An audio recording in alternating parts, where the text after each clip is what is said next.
Olá, sementes estelares! Bem-vindos à comunidade Um Somos Nós. Eu te convido agora para deixar o seu like, compartilhar o vídeo e ativar o sininho de notificações para não perder nenhum vídeo incrível dos nossos informantes. Combinado? Agora entrem na nave estelar, apertem os cintos e bora pra aventura!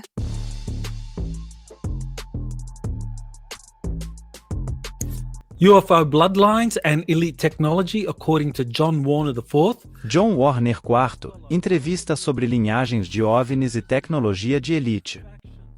O estudioso bíblico, Mauro Billoni, distingue entre duas facções dos Elohim.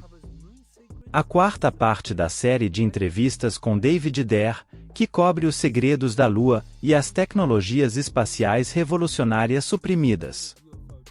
A revisão do ano de 2023 de Steven Greer e o estado da divulgação de OVNIs. O Farsight Institute faz um projeto em uma base extraterrestre em Marte. Comitê de Supervisão da Câmara dos Representantes recebe um briefing sobre OVNIs da comunidade de inteligência para o inspetor-geral.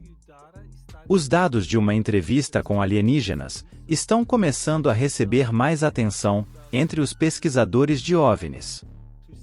Revelações da Semente Estelar Parte 3 é lançado por Jean-Charles Moyen. A Arca Espacial do Japão existe um interesse crescente em evidências de interesses externos de aparência humana caminhando entre nós. Uma importante entrevista do projeto de divulgação iHate da Boeing Aerospace Corporation, com muito debate, de um suposto vídeo lançado recentemente sobre o que parece ser um alienígena de 3 metros de altura andando pelas ruas de Miami. Você está ouvindo as traduções Exopolítica Hoje, com o Dr. Michael Salla, sua fonte para a verdade sem censura, sobre a agenda global e política extraterrestre humana. Clique no botão curtir e se inscreva neste canal. E agora aqui está o Dr. Michael Salla. Well, welcome to the first episode of... Sejam bem-vindos ao primeiro episódio da semana em revisão.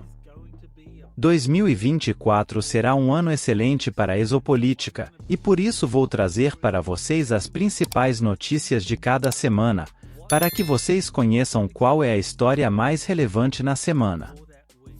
Então, quero começar pelo que eu monitorei desde a última semana em revisão em 30 de dezembro, quando houve uma entrevista com John Warner IV, no podcast Jornalista Sombrio.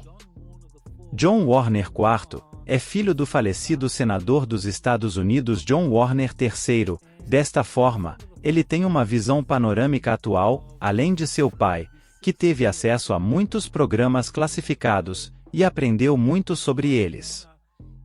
John Warner acompanhava seu pai e pôde conhecer algumas pessoas muito interessantes, e estamos falando de pessoas que são generais ou ex-CEO de várias corporações.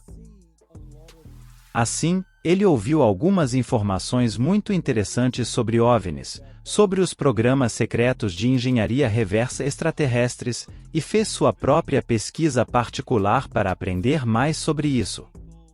Porque o lado de sua mãe vem da família de elite de banqueiros de Milan, e assim, ele tinha a oportunidade de entrar nesse círculo de poder muito alto, nos programas classificados do mundo secreto, porém ele optou por não fazê-lo, então, ele se tornou um maverick, um independente, e tem divulgado algumas informações muito interessantes. Esta é a última entrevista feita com o Jornalista Sombrio, onde ele cobre as linhagens de OVNIs e tecnologia de elite.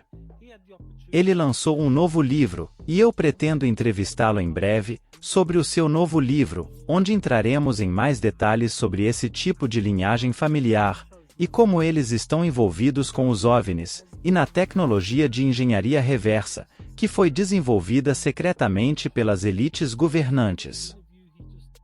Então, isso é algo que irei cobrir no futuro, mas por enquanto eu recomendo para você esta entrevista que ele fez com Daniel em seu podcast, Jornalista Sombrio. Tem uma coisa que quero destacar, uma das razões pelas quais isso se inclui na semana em revisão é que John Warner entra na realidade. E eu acredito que o que aconteceu por trás das cenas relacionadas a essas tecnologias extraterrestres de engenharia reversa, de que não há conversa fiada, não há nenhum tipo de enigma a respeito dessas tecnologias reversa, que você obtém de muitos pesquisadores, que agora estão focados em David Grush e nas informações do Bob Lazar, que parecem ser baseado na ideia de que sim, que muitas tecnologias extraterrestres foram recuperadas. Mas, porém, as corporações não foram capazes de fazer engenharia reversa delas com sucesso. Então o que nos resta é uma espécie de enigma desses OVNIs acidentados e entidades biológicas extraterrestres em algum tipo de instalação corporativa. E há uma luta envolvendo, por um lado, o Congresso dos Estados Unidos e os bravos pesquisadores denunciantes, tentando aprender o que está acontecendo nesses laboratórios corporativos, onde eles têm todo esse tipo de material. Mas eles não estão compartilhando isso, e o que se sabe é que eles não foram submetidos à engenharia reversa com sucesso. E então, John Warner rompe com tudo isso, e ele deixa bem claro que essas tecnologias foram submetidas à engenharia reversa. Assim, ele ouviu algumas informações muito interessantes sobre OVNIs, sobre os programas secretos de engenharia reversa extraterrestres, e fez sua própria pesquisa particular para aprender mais sobre isso. Porque o lado de sua mãe vem da família de elite de banqueiros de Milan, e assim, ele tinha a oportunidade de entrar nesse círculo de poder muito alto, nos programas classificados do mundo secreto, porém ele optou por não fazê-lo, então, ele se tornou um maverick, um independente, e tem divulgado algumas informações muito interessantes. Esta é a última entrevista feita com o jornalista sombrio, onde ele cobre as linhagens de OVNIs e tecnologia de elite. Ele lançou um novo livro, e eu pretendo entrevistá-lo em breve sobre seu novo livro, onde entraremos em mais detalhes sobre esse tipo de linhagem familiar, e como eles estão envolvidos com os OVNIs, e na tecnologia de engenharia reversa, que foi desenvolvida secretamente pelas elites governantes. Então, isso é algo que irei cobrir no futuro, mas por enquanto eu recomendo para você esta entrevista que ele fez com Daniel em seu podcast de jornalista sombrio. Ok, então aqui está um tweet de Helena Danan, onde ela aponta esta entrevista com Mauro Bilino, que é um estudioso bíblico italiano e um tradutor de renome mundial da Bíblia, que usa a tradução interlinear. Essa versão interlinear é a tradução palavra por palavra, tanto do Antigo Testamento quanto do Novo Testamento. Desta forma, você obtém a Bíblia em sua linguagem bruta, descrevendo diferentes eventos e diferentes seres, e assim, ele tem feito esse tipo de tradução bíblica há décadas. E assim, ele aponta que não há apenas um Deus Yahvé, na Bíblia, que é um tipo de visão convencional, que você recebe da maioria dos pesquisadores e tradutores bíblicos, e, é claro, dos adoradores do público em geral, e assim por diante. Mas, na verdade há mais de um, existem vários e que estes são os Elohim. O que Mauro Bilino faz, é descrever que existem diferentes tipos de Elohim, agora para aqueles de vocês que se lembram, da semana passada, onde fiz um segmento criticando um pesquisador conhecido, por divulgar a informação de que os Elohim são maus, e que estão aqui para nos oprimir, nos controlar, ou para nos comer, é que na verdade, há nuances aqui de que eles são bons e maus, positivos e negativos. Agora, Mauro Bilino lançou um vídeo logo depois disso, então não sei se esse tipo de vídeo o inspirou a lançar algo, porém o vídeo dele, onde ele descreve esses dois tipos diferentes de Elohim, é muito, muito importante. O que ele faz é comparar as diferentes versões da Bíblia, e as compara com a teologia grega, descrevendo a existência de uma facção dos Elohim que seguia Yahvé. E Yahvé era o Senhor da guerra, que estava manipulando a humanidade, e realmente a escravizando. E que havia, de fato, duas facções de Elohim, uma era a facção que eram amantes da guerra, e a outra era a facção que amava a arte e a filosofia, então é aqui que voltamos.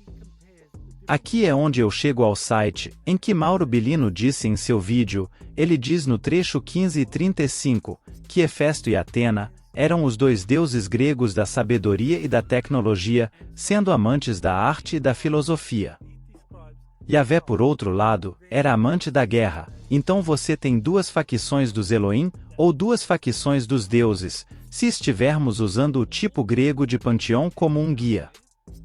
E ele descreve, como esses diferentes Elohim, alguns eram amantes da guerra, outros queriam promover a arte e filosofia entre a humanidade.